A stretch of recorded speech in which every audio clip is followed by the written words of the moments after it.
Bonjour tout le monde, bonjour aux abonnés. Ma vidéo, mon intervention risque d'être très longue, donc je risque de faire ce témoignage en 3 parties ou en plus. Bon, déjà je vais commencer par la constitution du dossier, si on peut dire ça ainsi, pour la demande de visa visiteur pour le Canada. Je ne vais pas donner le nom de mon pays ni mon identité, mais c'est un pays de l'Afrique centrale. Bon, dans mon cas particulièrement, tout au long de ma procédure, j'ai été chaperonné par le responsable de ce compte qui m'a donné des conseils, des astuces, qui m'a coaché en quelque sorte. Pour monter mon dossier, j'ai eu besoin d'une invitation signée par un citoyen canadien.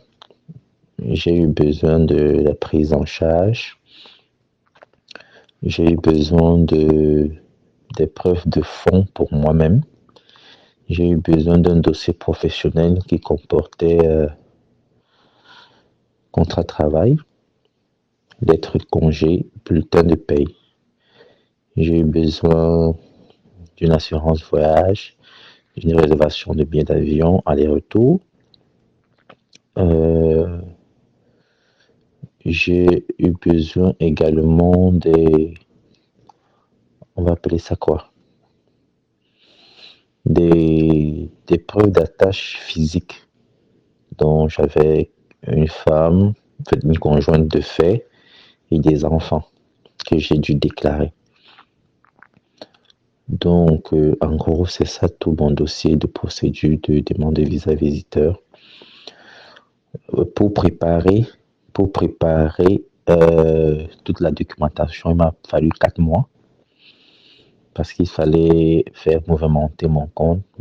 J'avais un compte bancaire dans une banque internationale, mais le compte n'était plus mouvementé. Donc, il m'a fallu prendre 4 mois pour mouvementer le compte. Et à la fin, j'avais un solde inférieur à 2 millions. Mon solde était inférieur à 2 millions.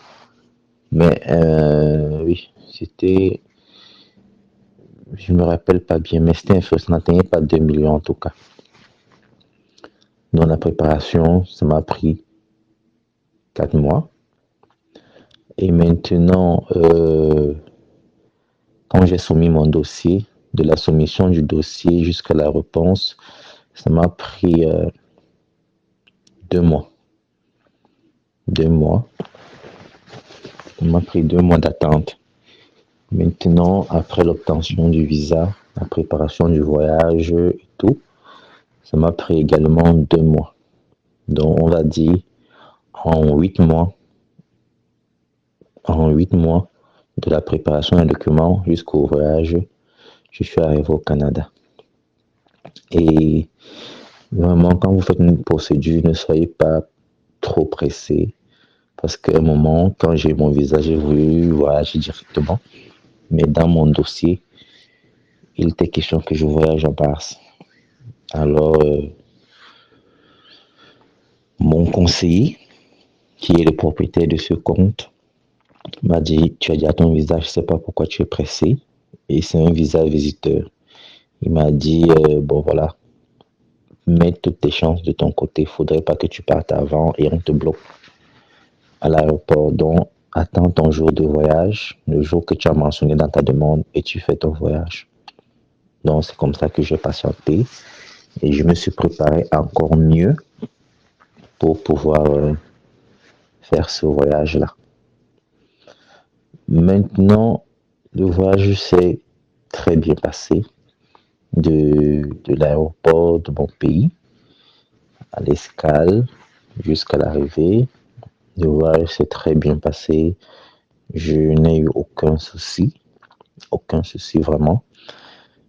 Euh, Quand je suis arrivé à l'aéroport, c'est vrai que je stressais avec tout ce qui se raconte sur les demandes d'asile, sur des retours, les renvois et tout.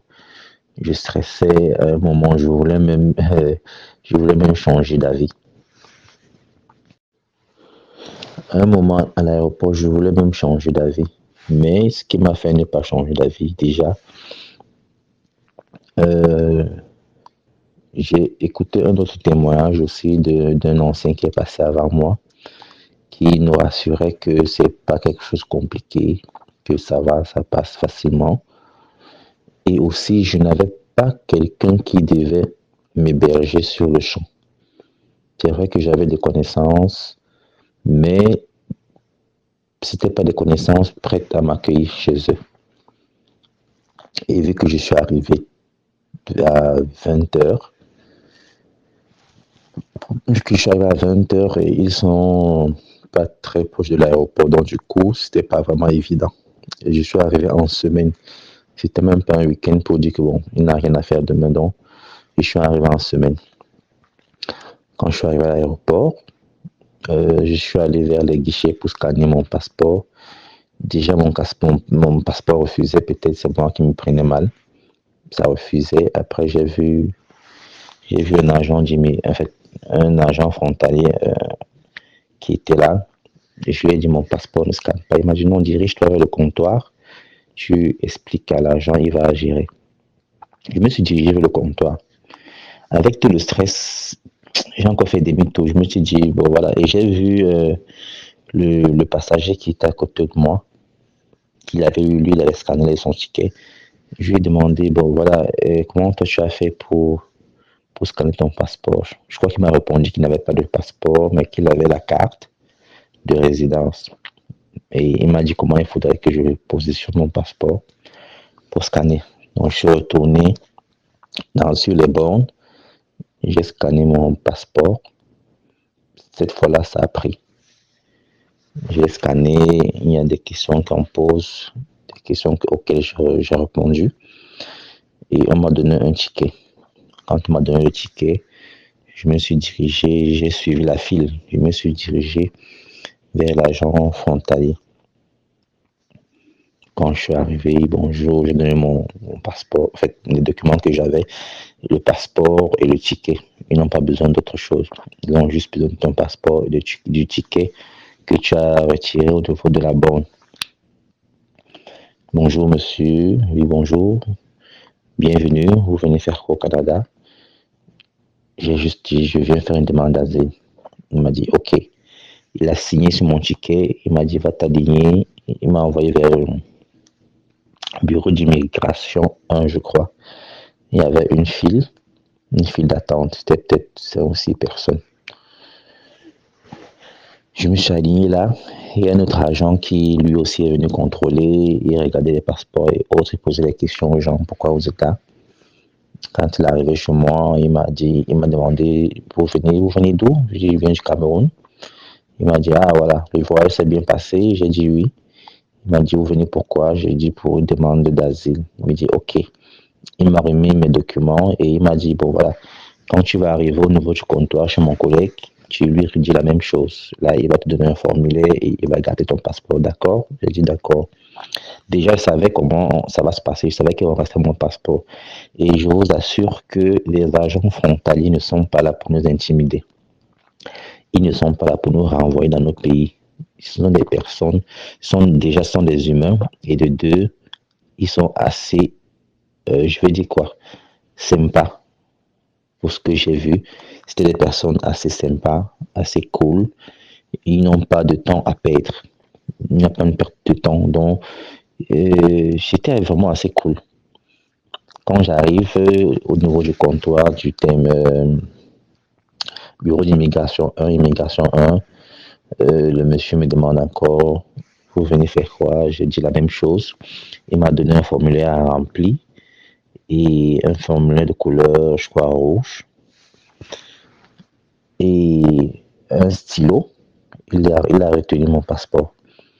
Bon, dans le formulaire, c'était rempli des informations personnelles, numéro de téléphone, pays d'origine, nom du père, nom de la mère, euh, de raconter brièvement pourquoi vous demandez l'asile.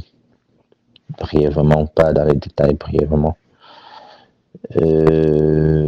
En plus de ça, il y avait au verso, il y avait des questions qu'on posait, il fallait juste cocher, répondre par oui ou non. Déjà, avez-vous déjà été condamné? Avez-vous fait partie d'une association? Bref, des questions de ce genre-là, il faut répondre par oui ou non. Et après, c'est tout. Quand c'est fini, on vous fait la biométrie à nouveau. On prend vos empreintes, on prend votre photo, vous attendez dans la salle. Puis, il y a une dame qui vous... Bon, je ne sais pas si c'est toujours une dame, mais il y a un agent qui vient, qui vous prend d'abord ceux qui parlent anglais, puis ceux qui parlent français. Donc, c'est pas vague. Dans une salle, on fait une projection vidéo pour vous expliquer la situation dans laquelle vous êtes en train d'entrer, quels sont les documents dont vous aurez droit, comment ces documents-là fonctionnent, ce que vous devez faire par la suite. Dès que vous finissez, vous ressortez. Puis elle appelle de façon individuelle. Elle vous remet un tas de documents, parmi lesquels il y a votre papier brun qui remplace votre passeport. Donc c'est ça qui est votre identité au Canada. Donc papier brun, des documents à remplir par la suite, les documents de la visite médicale et aussi une adresse. Dans mon cas, ils nous ont remis un papier où il y avait une adresse qu'il fallait appeler le numéro. Et voilà. Donc on a remis, ils nous ont remis l'adresse, puis ils nous ont dit, bon, quand vous sortez de l'aéroport, dès que vous prenez vos bagages, à la sortie, vous allez voir un agent, vous mettez le ticket. Le ticket qu'on a pris au niveau de la borne. Comme ça, on a remis le ticket. Bon, là, je m'étais fait 2 amis là au niveau de l'aéroport. 2 amis d'autres pays aussi qui étaient là pour la demande d'asile. On a remis les tickets, mais non, on ne savait pas quoi faire parce qu'on savait, on m'a dit quoi. Ils ne nous ont pas dit de façon claire à l'intérieur que bon, ici, ça c'est l'adresse du logement. Non, ils ne nous ont rien expliqué en fait. En dehors du papier brun, en dehors des documents à remplir, à soumettre 30 jours avant ou bien 45 jours avant. Ils ne nous ont pas parlé, ils ne nous ont pas donné de détails sur le logement.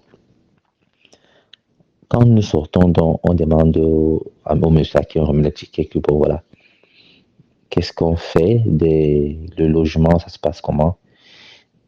Lui, peut-être, je me dis qu'il était fatigué.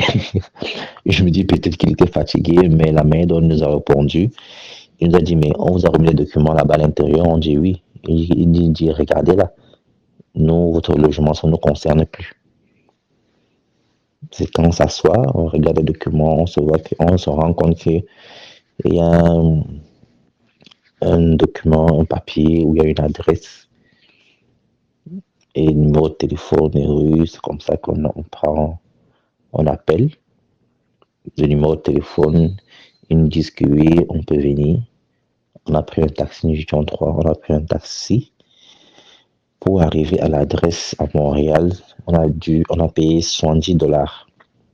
Donc, quand vous quittez votre pays, vous arrivez à l'aéroport, assurez-vous que vous avez au moins $70 pour ce taxi.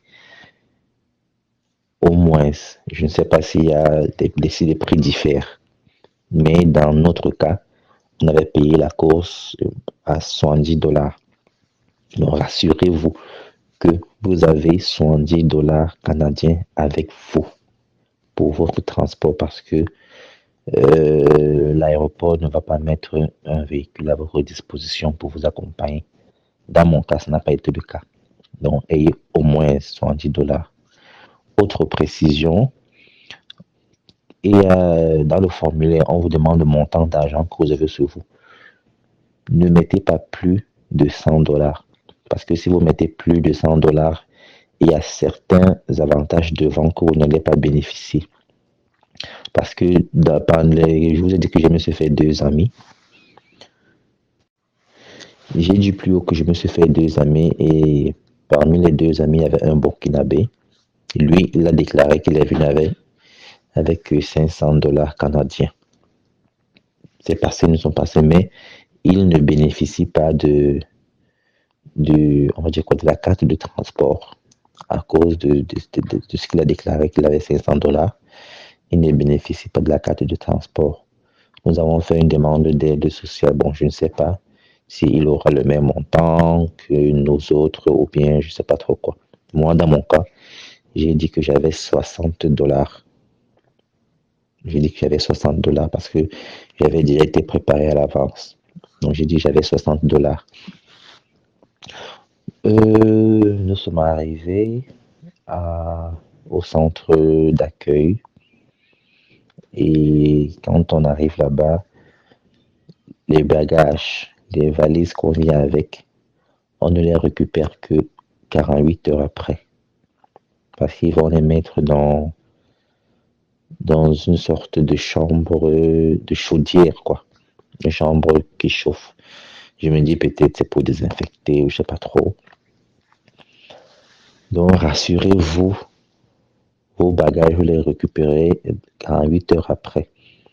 Et croyez-moi, ça peut endommager certains de vos articles.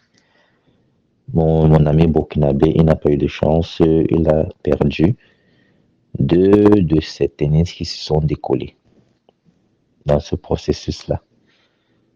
Donc, quand vous arrivez, on vous enregistre, c'est cool. On vous enregistre, on vous donne une clé, on vous donne un badge, vous regagnez votre chambre. Vous êtes, ça dépend. Vous pouvez être 3 dans une chambre, ou 4, ou 5, ou 6, ça dépend de la grandeur de la chambre et du nombre de lits disponibles. Vous avez un repas le matin, un repas à midi, un repas le soir. On vous donne un drap, un thé doré, une couverture. Oh non, 2 draps, un thé doré, une couverture. Et c'est comme ça tous les vendredis. Bon, ça dépend de chaque étage. Donc, chaque étage a son programme. À mon étage, tous les vendredis, on vient pour récupérer les anciens draps, les anciennes serviettes. En fait, on dit quoi?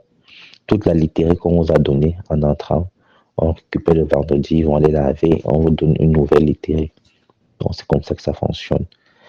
Et par la suite, vous allez faire la visite médicale, vous allez faire la demande d'aide sociale, vous allez faire le remplissage des documents à renvoyer à l'IRCC, je crois. Vous pouvez le faire seul ou vous pouvez le faire avec l'aide d'un avocat. Donc, dans mon cas, j'ai rempli seul, mais je ne peux pas soumettre parce que il y a la partie fondement de la demande que je dois remplir automatiquement avec un avocat pour qu'il approuve ma version de l'histoire. Donc, c'est l'avocat qui va approuver et remplir cette partie, puis soumettre. Donc, je crois que en gros, c'est ça. C'est ça tout le processus de la préparation jusqu'à la demande d'asile à l'aéroport et de séjour au centre. Et aussi, je vous dis, au centre, on a droit, c'est un hébergement temporaire. On y reste pour 6 semaines maximum. Normalement, c'est 4 semaines. Après 4 semaines, tu dois trouver un logement. Mais pour ceux qui n'ont pas trouvé de logement, on vous accorde 2 semaines supplémentaires. Donc, quand vous venez et que vous avez l'objectif de faire une demande d'asile, sachez que vous avez 6 semaines pour avoir un plan B. Donc, venez avec un plan B pour dire si les 6 semaines finissent, est-ce que je suis capable de trouver un nouveau logement? À Montréal, déjà, les logements sont chers. Si vous n'êtes pas capable de trouver un nouveau logement, assurez-vous d'avoir un, deux ou trois contacts qui peuvent vous aider à trouver un logement ou alors qui peuvent vous héberger de façon temporaire, question pour vous de trouver un nouvel hébergement. Donc, c'est très, très, très important. L'hébergement au centre, c'est pas un hébergement indéfini, non. C'est pour 6 semaines maximum. Bon, voilà dit comme ça, en gros mon expérience. Je suis actuellement à une semaine après mon arrivée au Canada. Donc voilà mon expérience une semaine après mon arrivée. Le reste des documents, nous sommes en train de poursuivre, les démarches administratives. C'est pas encore fini. Mais en une semaine, voilà en gros ce qui s'est passé. Donc je vous souhaite bonne chance et beaucoup de courage. La demande d'asile à l'aéroport, c'est pas, de toutes les façons, on ne vous pose pas de questions là-bas. On ne vous pose pas de questions. Vous remplissez juste, c'est tout.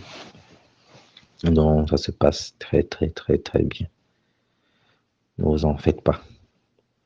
Préparez juste une histoire avant de quitter votre pays d'origine. Préparez une histoire. Ayez un calepin, un bloc-notes, un cahier, quelque chose dans le genre. Écrivez votre histoire. Écrivez-la.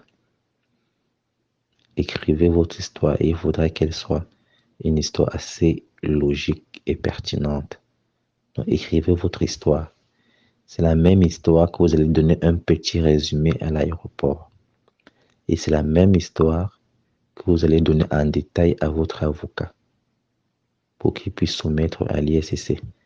Et c'est la même histoire que le jour de l'audience, vous allez reproduire. On va vous poser des questions sur cette histoire.